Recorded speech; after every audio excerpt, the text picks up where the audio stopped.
Magandang araw sa inyong lahat.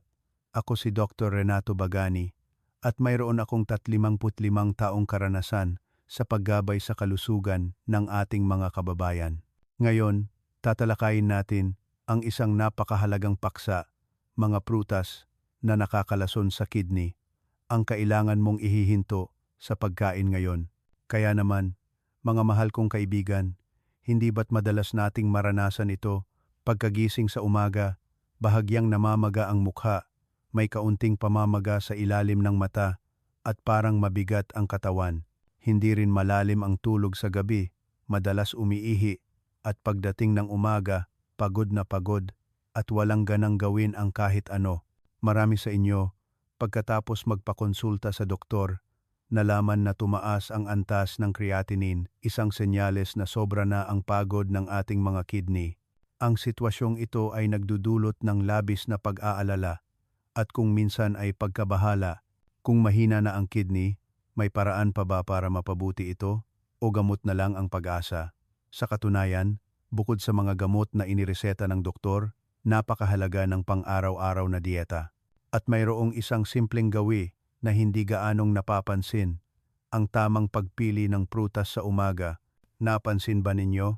Karamihan sa atin ay mahilig kumain ng prutas, ngunit iilan lamang ang nakakaalam na may mga prutas na nakakatulong sa paglilinis ng katawan at nagpapababa ng pasanin sa kidney, habang mayroon din namang nagiging sanhi ng pagtaas ng creatinine at nagpapagod palalo sa kidney.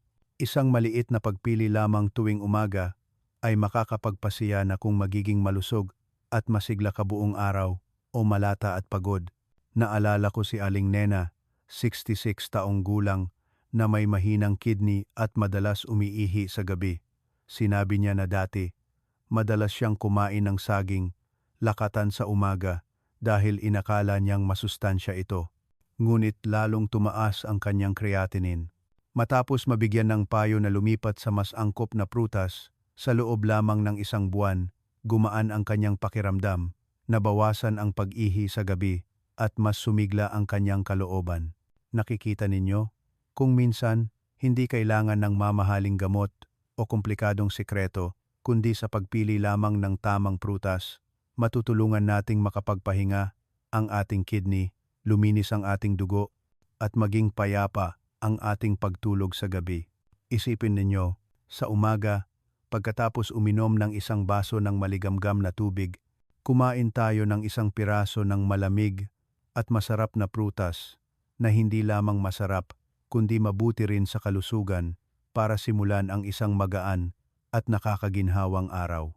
Kung ikukumpara sa pakiramdam ng pagod buong araw at paggising ng paulit-ulit sa gabi, malaki ang kaibahan, hindi ba, mga kaibigan? Kaya, anong mga prutas ang itinuturing na ginto para sa mahinang kidney at mataas na creatinine na dapat kainin sa umaga upang makatulong sa paglilinis, pagbawas ng pag-ihi sa gabi, at mas malalim na tulog? At sa kabaligtaran, anong mga prutas ang akala nating masustansya, ngunit palihim na sumisira sa kidney na dapat iwasan ng mga nakatatanda? Ang lahat ng ito ay ihahayag sa ating talakayan. Tandaan na sundan hanggang matapos dahil ibabahagi ko ng buo ang 3 uri ng prutas na dapat kainin at ang 3 uri na dapat iwasan upang ang bawat isa ay makapangalaga sa sarili at sa kalusugan ng kanilang mga mahal sa buhay. Simula sa almusal, paliwanag sa problema. Bakit kailangan ang tamang pagpili ng prutas para sa mahinang kidney at mataas na creatinine? Mga minamahal kong kaibigan, bago tayo dumako sa detalye ng kung anong prutas ang mabuti at anong dapat iwasan, kailangan nating maunawaan kung bakit ang mahinang kidney at mataas na creatinine ay nagpapagod sa katawan at ang espesyal na papel ng prutas sa pagsuporta sa kidney. Ang kidney ay parang water filter ng ating katawan. Ang tungkulin nito ay alisin ang mga dumi, lason, at balansehin ang tubig at electrolytes. Sa proseso ng paggalaw ng kalamnan, gumagawa ang katawan ng isang dumi na tinatawag na creatinine. Karaniwan, inilalabas ito ng kidney sa pamamagitan ng ihi. Ngunit kapag mahina ang kidney, naiipon ang creatinine sa dugo na nagdudulot ng pagkapagod, madalas na pag-ihi sa gabi, pamamaga, at maputlang balat. Kung magtatagal ang kondisyong ito, lalong hihina ang kidney. Kaya, anong koneksyon ng prutas dito? Sa katunayan, ang prutas ang kaibigan na tumutulong na mabawasan ang pasanin ng kidney. Bakit? Una, ang prutas ay mayaman sa tubig at fiber. Kapag kumakain tayo ng sariwa at matubig na prutas sa umaga, nililinis ang katawan. Madaling mailabas ang mga lason sa digestive system sa halip na ipasa sa kidney ang lahat ng pasanin. Nakakatulong din ang fiber na magpapanatili ng stable na blood sugar na binabawasan ang pressure sa kidney na mahina na. Pangalawa, ang prutas ay mayaman sa bitamina at antioxidants. Ang mga sustansyang ito ay nagpoprotekta sa maliliit na daluyan ng dugo na nagpapakain sa kidney, na pumipigil sa fibrosis at tumutulong sa kidney na mapanatili ang mas mahusay na function. Dahil dito, maaaring manatiling stable sa ligtas na antas ang creatinine. Pangatlo, nakakatulong din ang prutas na magpababa ng blood pressure at natural na diuretic. Ang mga may mahinang kidney ay madalas ding may mataas na blood pressure na nagpapalala ng sakit. Ang pagkain ng prutas na may katamtamang potassium at magnesium ay makakatulong na makontrol ang blood pressure, mabawasan ang pamamaga at makatulong sa mas malalim na tulog sa gabi. Gayunpaman, hindi lahat ng prutas ay mabuti. Ito ang mahalagang punto. Ang ilang prutas ay naglalaman ng labis na potassium o asukal. Halimbawa, ang saging lakatan, durian at atis. Kapag kinain ng labis, tumataas ang potassium at blood sugar, habang ang mahinang kidney ay hindi makasala ng mabilis. Ang resulta ay arrhythmia, mataas na blood pressure, pagkapagod at maaaring maging banta sa buhay. Nakikita ninyo ba, isang maliit na pagpili lamang sa mesa ay makakagawa ng malaking kaibahan. Kung pipiliin ang tamang prutas, makakapagpahinga ang kidney, magiging stable ang creatinine, at magiging payapa ang pagtulog sa gabi. Kung mali ang pagpili, mapapagod ang kidney, tataas ang pag-ihi sa gabi, at lalong hihina ang katawan. Naalala ko ang kaso ni Mang Jose, 68 taong gulang, na mahilig kumain ng matamis na saging pagkatapos ng almusal dahil inakala niyang makakatulong ang saging sa pagdaragdag ng potassium para sa puso. Ngunit dahil mahina na ang kanyang kidney, naipon ang potassium na nagdulot sa kanya ng madalas na pagkapagod at mabilis na pagtibok ng puso at kinailangan siyang isugod sa ospital. Matapos bigyan ng gabay ng doktor, lumipat siya sa mas angkop na prutas, unti-unting bumalik ang kanyang kalusugan at hindi na gaanong nagigising sa gabi tulad dati. Mula rito, malinaw nating nakikita na ang prutas sa umaga ay parang natural na gamot. Kung kakainin ng tama, makakatulong sa kalusugan ng katawan. Kung mali, lalong lalala ang sakit. At ang maganda pa, ang 3 uri ng prutas na mabuti para sa kidney na ibabahagi ko ay napakapamilyar, mura, at matatagpuan sa halos lahat ng palengke at supermarket. Hindi bago at hindi mahirap hanapin. Kaya, anong mga prutas ang mga ito? Ngayon, sabay-sabay nating tuklasin ang bawat isa, simula sa unang uri ng prutas, isang kahanga-hangang regalo para sa mga may mahinang kidney. Prutas. Bilang 1, mansanas, ang munting filter para sa katawan. Mga minamahal kong kaibigan, ang unang prutas na nais kong ibahagi ay ang mansanas. Isang napakapamilyar na prutas na halos matatagpuan sa bawat palengke at supermarket. Sinasabi na isang mansanas sa isang araw, doktor ay ilalayo.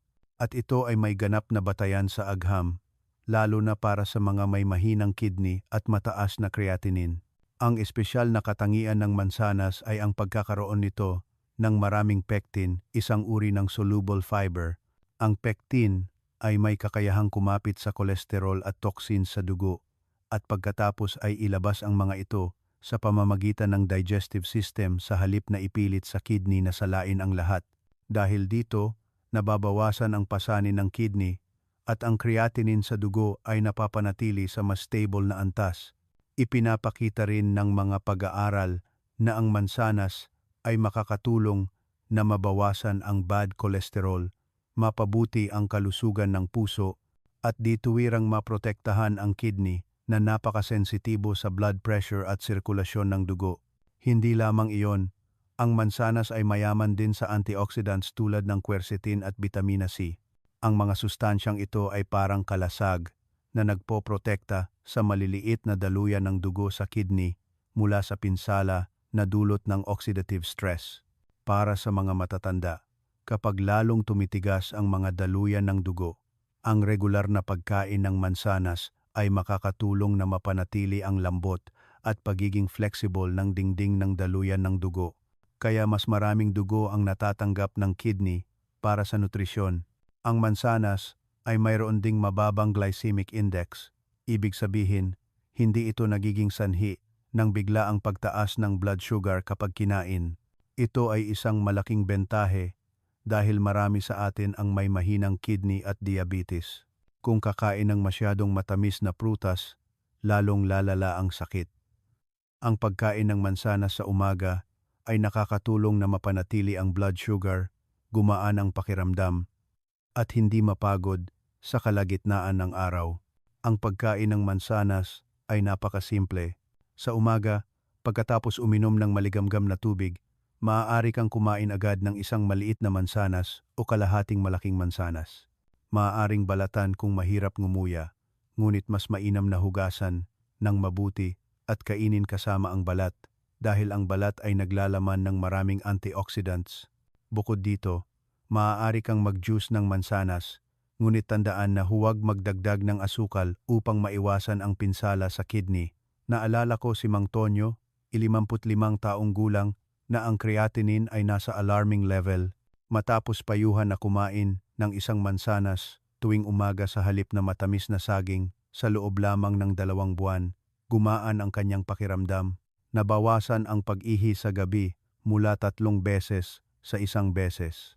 Ngumiti siya at sinabi, "Ngayon, naniniwala na ako na ang isang maliit na mansanas ay mayroong napakalaking lakas." Isang maliit na paalala, ang mansanas ay malamig, kaya ang mga may mahinang tiyan ay dapat lamang kumain ng katamtaman at huwag kumain ng labis ng sabay-sabay at iwasan ang pagkain ng mansanas na may kasamang asin dahil ang asin ay kaaway ng kidney. Mga kaibigan, mayroon ba sa inyo ang madalas kumain ng mansanas sa umaga? Kung nasubukan na at nakita ang epekto, mangyaring mag-iwan ng komento na numero 1 sa ilalim ng video na ito upang maibahagi natin sa lahat. Prutas. Bilang 2, peras, matamis at malamig na nakakatulong sa diuresis at paglilinis ng kidney. Mga minamahal kong kaibigan, ang pangalawang prutas na nais kong banggitin ay ang peras, isang sariwa at matamis na prutas na kapag kinain sa umaga ay hindi lamang masarap kundi napakabuti rin para sa mga may mahinang kidney. Ang pinakapansin-pansin na katangian ng peras ay ang pagkakaroon nito ng saganang tubig na bumubuo ng higit sa 80% ng bigat ng prutas. Ang pagkain ng isang peras sa umaga ay parang pagdaragdag ng isang baso ng natural na tubig, ngunit ang kaibahan ay mayroon din itong kasamang maraming bitamina at fiber. Nakakatulong ito sa katawan na makakuha ng sapat na tubig at malinis ng dahan-dahan, na binabawasan ang pasanin sa kidney sa pag-alis ng toxins. Hindi lamang mayaman sa tubig, ang peras ay mayroon ding mataas na nilalaman ng vitamina C at antioxidants na tumutulong na mabawasan ang pamamaga at maprotektahan ang maliliit na daluyan ng dugo sa kidney mula sa pinsala. Para sa mga matatanda na madalas makaranas ng mataas na blood pressure o hindi gaanong flexible na daluyan ng dugo, ang regular na pagkain ng peras ay makakatulong na mapababa ang blood pressure ng dahan-dahan at maiwasan ang pamamaga. Dahil dito, marami ang nakakaramdam na mas gumaan ang kanilang katawan, mas kaunti ang pag-ihi sa gabi, at mas mahimbing ang tulog pagkatapos ng ilang panahon ng pagkain ng peras. Isa pang magandang punto ay ang peras ay naglalaman ng maraming soluble fiber Ang sustansyang ito ay nakakatulong na magpapanatili ng blood sugar na nagpapabagal sa proseso ng pagsipsip ng asukal mula sa pagkain. Ito ay isang malaking benepisyo para sa mga may mahinang kidney at diabetes na siyang pangunahing sanhi ng mabilis na paghina ng kidney. Ang pagkain ng peras sa umaga ay nagpapakalma sa tiyan, nagpapadali sa panunaw, at nagpapagaan sa katawan sa buong araw. Ang pagkain ng peras ay napakasimple din. Sa umaga, pagkatapos uminom ng maligamgam na tubig, maaari kang kumain ng isang maliit na peras o kalahating malaking peras. Maaaring balatan kung sa tingin ay matigas. Ngunit mas mabuti kung kainin kasama ang balat dahil naglalaman ito ng maraming antioxidants. Bukod dito, kung gusto mo ng malamig, maaari kang gumawa ng fresh pear juice ngunit huwag magdagdag ng asukal. Ang ilan ay nagluluto pa ng pear juice na may mansanas at kaunting rock sugar upang inumin, na sariwa at sumusuporta sa kidney. Ngunit para sa mga may mahinang kidney, mas mainam na inumin ito ng walang asukal. Naalala ko si Aling Rosa, 70 taong gulang, na dati ay namamaga ang kanyang paa at madalas umiihi sa gabi. Matapos makinig sa payo, sinanay niya ang sarili na kumain ng isang peras tuwing umaga sa halip na matamis na tinapay. Pagkatapos ng humigit kumulang isang buwan, kapansin-pansing nabawasan ang pamamaga, naging stable ang creatinine, at masaya siyang nagsabi, "Ngayon, gumaan na ang pakiramdam ko at hindi na ako gaanong nagigising sa gabi tulad dati." Isang maliit na paalala, ang peras ay malamig, kaya ang mga madalas na nakakaramdam ng ginaw sa tiyan ay dapat lamang kumain ng katamtaman at huwag kumain kapag masyadong gutom. At tandaan na ang regular na pagkain araw-araw lamang ang magbibigay ng epekto, hindi lamang sa isa o dalawang beses na pagkain ay makikita agad ang resulta. Mga kaibigan, mayroon ba sa inyo ang kumain na ng peras sa umaga upang suportahan ang kalusugan? Kung oo, mangyaring mag-iwan ng komento na numero 2 upang malaman ko na patuloy kayong kasama ko. Prutas, bilang 3, blueberry, superfood, proteksyon para sa kidney at pagtulog. Mga minamahal kong kaibigan, ang pangatlong prutas na nais kong ibahagi ngayon ay ang blueberry. Isang maliit na prutas ngunit itinuturing na superfood sa buong mundo, lalo na para sa mga may mahinang kidney at mataas na creatinine. Ang pinaka-espesyal na katangian ng blueberry ay ang napakataas na nilalaman ng antioxidant na anthocyanin, ang pigment na nagbibigay ng kakaibang asul-lila na kulay. Ang sustansyang ito ay napatunayan ng maraming internasyonal na pag-aaral na may kakayahang protektahan ang mga selula ng kidney mula sa pamamaga at pinsala at panatilihing malinis ang maliliit na daluyan ng dugo sa kidney.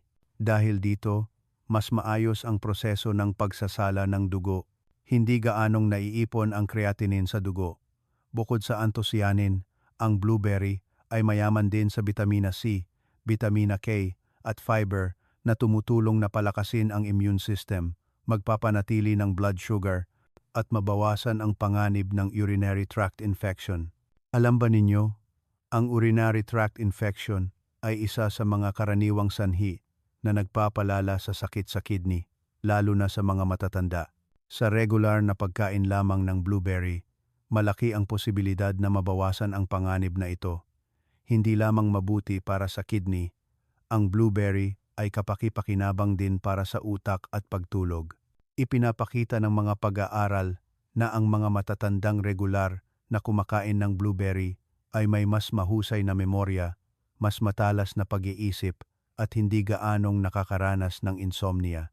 Ito ay dahil sa flavonoid compounds sa prutas na nakakatulong na mapabuti ang nerve transmission at mapakalma ang nervous system. Para sa mga may mahinang kidney na madalas nag-aalala sa gabi, ito ay tunay na dobleng benepisyo. Ang pagkain ng blueberry ay napakalakas. Maaari kang kumain ng isang maliit na dakot ng direkta sa umaga pagkatapos uminom ng maligamgam na tubig o ihalo sa plain yogurt upang mapabuti ang lasa. Kung mayroon kang blender, maaari kang gumawa ng blueberry smoothie, ngunit tandaan na huwag magdagdag ng asukal. Ang ilan ay nagpapalamig pa ng blueberry at kinakain ng unti-unti na maginhawa at nagpapanatili ng nutrisyon. Naalala ko si Mang Pedro, 72 taong gulang, na dati ay madalas umiihi sa gabi at ang creatinine ay nagbabago sa mataas na antas. Matapos bilhan ng kanyang anak ng blueberry at kainin tuwing umaga, sa loob lamang ng 2 buwan, naramdaman niya na mas malakas ang kanyang katawan, mahimbing ang tulog, at ipinapakita ng resulta ng laboratorio na mas stable ang creatinine. Sinabi niya, "Hindi ko inakala na ang maliliit na bunga na ito ay napakalakas." Gayunpaman, mayroong isang mahalagang paalala. Ang blueberry ay hindi mura at hindi laging available sa tradisyonal na palengke. Kung bibili, pumili ng sariwa at malinis o frozen na mula sa mapagkakatiwalaang supermarket at iwasan ang mga hindi sertipikado at mababa ang kalidad. At tulad ng lahat ng prutas, kumain lamang ng katamtaman, mga 50 hanggang 100 gramo bawat araw ay sapat na at huwag labis-labis. Mga kaibigan, nakakain na ba kayo ng blueberry? Kung oo, mangyaring mag-iwan ng komento na numero 3 sa ilalim ng video na ito upang malaman ko na patuloy kayong kasama ko sa paglalakbay na ito ng pangangalaga sa kalusugan ng kidney. Kahalagahan ng tamang pagpili ng prutas para sa kalusugan ng kidney. Mga minamahal kong kaibigan, kaya naman natuklasan natin ang 3 golden prutas na dapat kainin ng mga may mahinang kidney at mataas na creatinine sa umaga. Mula sa mansanas na may pectin na tumutulong sa paglilinis ng dugo hanggang sa matamis at sariwang peras na nakakatulong sa natural na diuresis at ang maliit na blueberry na superfood na nagpoprotekta sa kidney at utak. Ang lahat ng ito ay kahanga-hangang regalo mula sa kalikasan para sa ating kalusugan. Ngunit nais ko ring ipaalala ang isang napakahalagang bagay. Kung kakainin ng tama, ang prutas ay gamot. Kung mali, ang prutas ay nagiging lason. Hindi lahat ng prutas ay ligtas para sa mga may mahinang kidney. May ilang prutas na tila masarap at masustansya, ngunit maaaring magpataas ng creatinine, magpapagod pa lalo sa kidney, at maging banta sa buhay kung kakainin ng labis. Kaya, anong 3 prutas ang dapat na iwasan ng mga matatanda na may mahinang kidney? Ngayon, ibabahagi ko ng detalyado upang malaman ninyo kung ano ang iwasan at maprotektahan ang kalusugan ng inyong sarili at ng inyong mga mahal sa buhay. Mapaminsalang prutas. Bilang 1. Masyadong hinog na saging lakatan. Mga minamahal kong kaibigan, ang unang prutas na dapat iwasan ng mga may mahinang kidney at mataas na creatinine ay ang hinog na saging lakatan. Marami pa rin ang nag-iisip na ang saging ay malusog, madaling kainin, at nagdaragdag ng potassium para sa puso. Ngunit para sa mga may mahinang kidney, ang saging ay maaring maging balaraw na may 2 talim. Ang dahilan ay dahil ang saging ay naglalaman ng napakataas na potassium. Karaniwan, sasalain ng kidney ang labis na potassium sa pamamagitan ng ihi. Ngunit kapag humina ang function ng kidney, madaling maiipon ang potassium sa dugo. Ang kondisyong ito ay tinatawag na hyperkalemia, na lubhang mapanganib dahil maaari itong magdulot ng arrhythmia, muscle weakness, at maging biglaang cardiac arrest. Isang pag-aaral na inilathala sa National Kidney Foundation ay malinaw na nagsasaad na para sa mga pasyenteng may talamak na sakit sa kidney, ang regular na pagkain ng saging ay maaaring mabilis na magpataas ng potassium sa dugo. Inirekomenda ng mga doktor na ang grupong ito ng mga pasyente ay dapat limitahan o alisin ang saging sa kanilang pang-araw-araw na dieta upang protektahan ang puso at kidney. Bukod dito, ang hinog na saging ay naglalaman din ng maraming natural na asukal para sa mga matatanda na may mahinang kidney at diabetes. Ang pagkain ng maraming saging ay maaaring magpataas ng blood sugar na dituwirang magpapagod palalo sa kidney. Ang mahalaga rito ay kung malusog pa ang kidney, ang pagkain ng isang saging bawat araw ay hindi problema. Ngunit kung mahina na ang kidney at mataas ang creatinine, inirerekomenda ng mga doktor na iwasan ang saging o kumain lamang ng napakakaunti at may pahintulot ng treating physician. Nagulat ba kayo? Ang isang prutas na tila walang pinsala at pamilyar sa pang-araw-araw na buhay ay maaaring maging isang mapanganib na pasanin para sa mahinang kidney. Mapaminsalang prutas, bilang 2, atis. Mga minamahal kong kaibigan, ang pangalawang prutas na dapat iwasan ng mga may mahinang kidney at mataas na creatinine ay ang atis. Ang atis ay matamis, malambot at mabango na napakaakit, ngunit sa likod ng matamis na lasa ay nakatago ang maraming panganib sa kalusugan ng mga pasyente na may sakit sa kidney. Ang unang mapanganib na bagay ay ang napakataas na nilalaman ng asukal. Ayon sa pagsusuri ng nutrisyon, ang 100 gramo ng atis ay nagbibigay ng higit sa 13 gramo ng carbohydrates. Karamihan dito ay natural na asukal. Para sa mga may mahinang kidney, lalo na sa mga may diabetes o metabolic disorders, ang pagkain ng maraming atis ay magpapataas ng blood sugar. Kapag tumaas ang blood sugar, kailangan ng kidney na magtrabaho ng husto upang alisin ang labis na glucose na lalong magpapahina sa function ng pagsasala ng dugo na mahina na. Hindi lamang iyon, isang pag-aaral na inilathala sa Journal of Renal Nutrition ay malinaw na nagsasaad na ang dieta na mayaman sa simpleng asukal ay nagpapataas ng panganib ng paglala ng talamak na sakit sa kidney at nagpapabilis din sa pagtaas ng creatinine sa dugo. Ito ang nagpapaliwanag kung bakit dapat iwasan ng mga pasyente na may sakit sa kidney ang labis na matamis na prutas, kabilang ang atis. Bukod sa asukal, ang atis ay naglalaman din ng medyo mataas na potassium. Para sa malusog na kidney, ang potassium ay mabuti para sa puso. Ngunit para sa mahinang kidney, ang pag-iipon ng potassium ay magdudulot ng hyperkalemia na magreresulta sa arrhythmia, pagkapagod, at maaaring maging banta sa buhay kung hindi makokontrol. Kaya naman, madalas na isinasama ng mga nephrologist ang atis sa listahan ng mga prutas na dapat limitahan kapag mataas ang creatinine ng pasyente. Isa pang punto na dapat tandaan, ang laman ng atis ay malambot at madaling kainin, kaya marami ang may ugali na kumain agad ng ilang prutas sa isang araw. Ang aksidenteng ito ay nagiging sanhi upang ang dami ng asukal at potassium na kinain ng katawan ay lumampas sa ligtas na antas para sa kidney. Ang agham ay malinaw na nagpatunay na ang labis na asukal at potassium ay dalawang tahimik na kaaway ng mga pasyente na may sakit sa kidney, at ang atis, kahit masarap, ay naglalaman ng dalawang salik na ito. Kaya, kung ikaw ay nasa kalagayan ng mahinang kidney at mataas na creatinine, isaalang-alang ng mabuti bago kainin ang prutas na ito. Ang panandaliang sarap ay hindi katumbas ng malaking epekto sa pangmatagalang kalusugan. Mapaminsalang prutas, bilang 3, durian. Mga minamahal kong kaibigan, ang pangatlong prutas na dapat na iwasan ng mga may mahinang kidney at mataas na creatinine ay ang durian.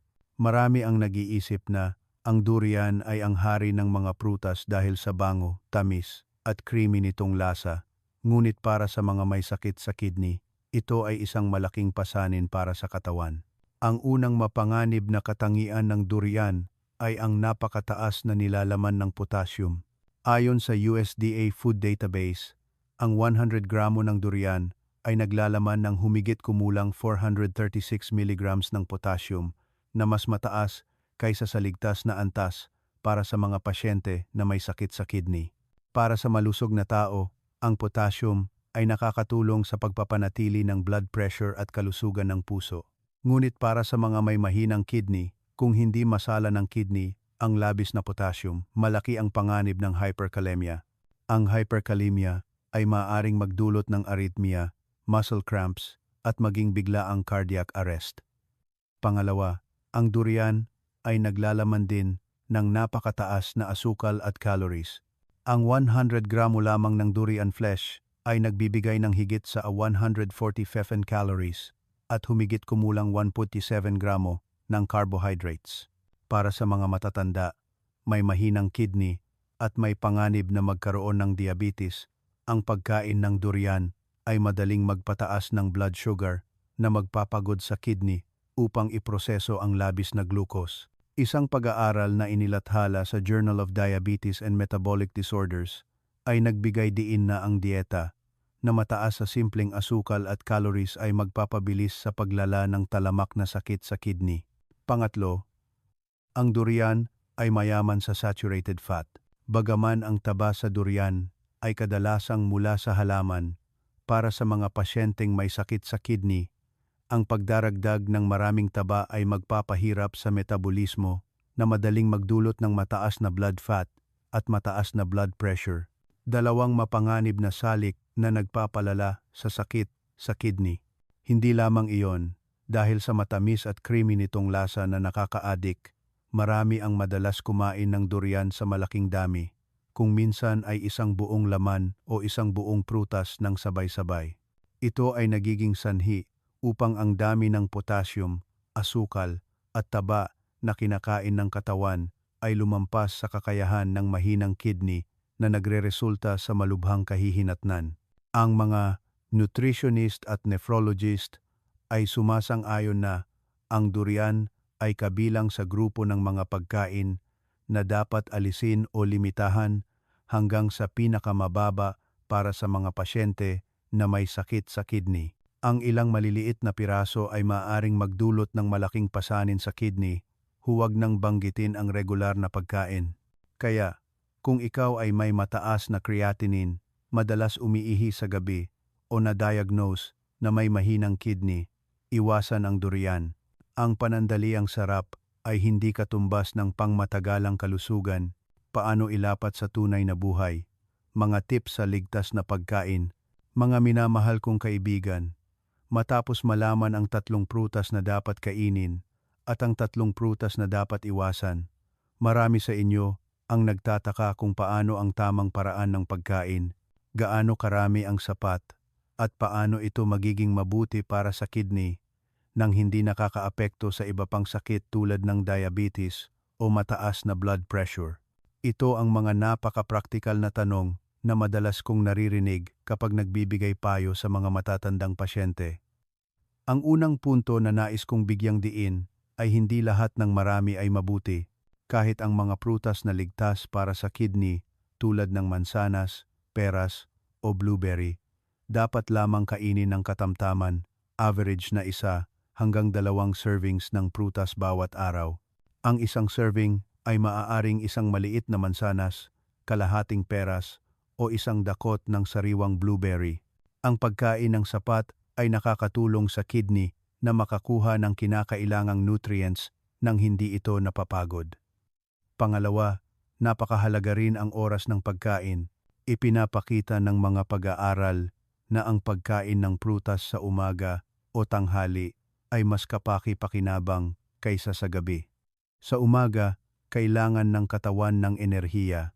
Ang prutas ay nagbibigay ng bitamina, mineral, at tubig upang makapagsimula ng maayos.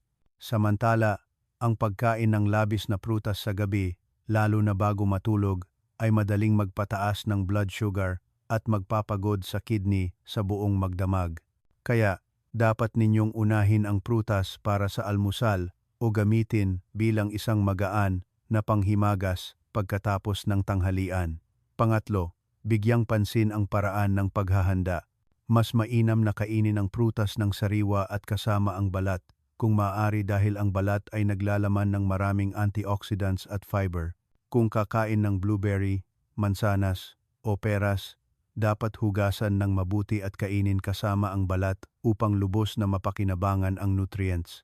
Kung gagawin namang juice, tandaan na huwag magdagdag ng asukal at huwag ring itapon ang lahat ng pulp dahil mawawala ang fiber na napakahalaga para sa digestive system at pagpapanatili ng blood sugar.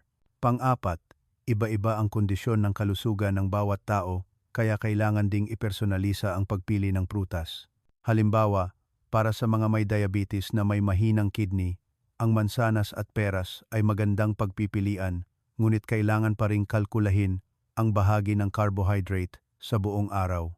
Para sa mga may mataas na blood pressure, ang blueberry ay lalong kapaki-pakinabang dahil nakakatulong ito na protektahan ang mga daluyan ng dugo.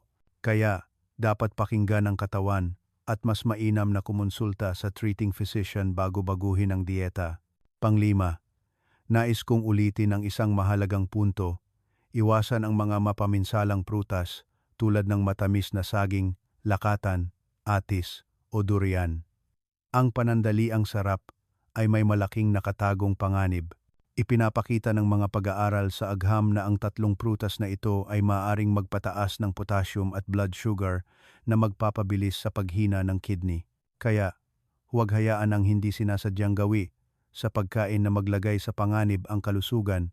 At panghuli, bukod sa tamang pagkain ng prutas, dapat din ninyong isama ang iba pang malusog na gawi. Uminom ng sapat na tubig, 1.5 kada 2 litro bawat araw depende sa payo ng doktor. Kumain ng kaunting asin upang mabawasan ang pasanin sa kidney at panatilihin ang magaan na ehersisyo tulad ng paglalakad at breathing exercises. Ang mga tila maliliit na bagay na ito, kapag pinanatili sa mahabang panahon, ay ang matibay na pundasyon na makakatulong na maging malusog ang kidney, stable ang creatinine, at mas malalim ang pagtulog sa gabi. Sumasang-ayon ba kayo na ang ating kalusugan ay hindi lamang nakasalalay sa gamot, kundi lubos ding nakasalalay sa bawat subo at bawat inom sa pang-araw-araw? Maari nating aktibong mapabuti ito sa pamamagitan ng maliliit ngunit tamang pagbabago simula bukas ng umaga sa isang angkop na prutas. Mga minamahal kong kaibigan, tinalakay natin ang tatlong prutas na mabuti para sa kidney: mansanas, peras, at blueberry. Pati na rin ang tatlong prutas na dapat iwasan ng mga may mahinang kidney at mataas na creatinine: hinog na saging, lakatan, atis, at durian. Mula lamang sa mga pamilyar na prutas sa pang-araw-araw na buhay, malinaw ninyong nakita na ang tamang pagkain ay gamot at ang maling pagkain ay lason. Ang mahalagang punto na nais kong ulitin ay simulan ang bawat umaga sa isang matalinong pagpili: isang malutong na mansanas, isang matamis at sariwang peras o isang dakot ng maliliit na blueberry. Iyan ang natural na cleanse na makakatulong na maging mas malusog ang kidney, mas mahimbing ang tulog. At tandaan din na iwasan ang labis na matamis at mataas sa potassium na prutas dahil maaari nilang labis na mapagod ang kidney na mabilis na magpapahina sa kalusugan. Mga kaibigan, nais kong itanong sa inyo, sa tatlong prutas na mabuti na ibinahagi ko, nasubukan na ba ninyo ang alinman? Kung oo, mangyaring mag-iwan ng komento na 1, 2 o 3 sa ilalim ng video na ito upang malaman ko na patuloy kayong kasama ko sa paglalakbay na ito ng natural na pangangalaga sa kalusugan. At kung sa tingin ninyo ay kapaki-pakinabang ang nilalaman, mangyaring pindutin ang subscribe at ibahagi sa mga kaibigan at mahal sa buhay. Dahil maaaring isang maliit na pagbabago ngayon ay magbibigay ng kalusugan at payapang pagtulog sa maraming tao.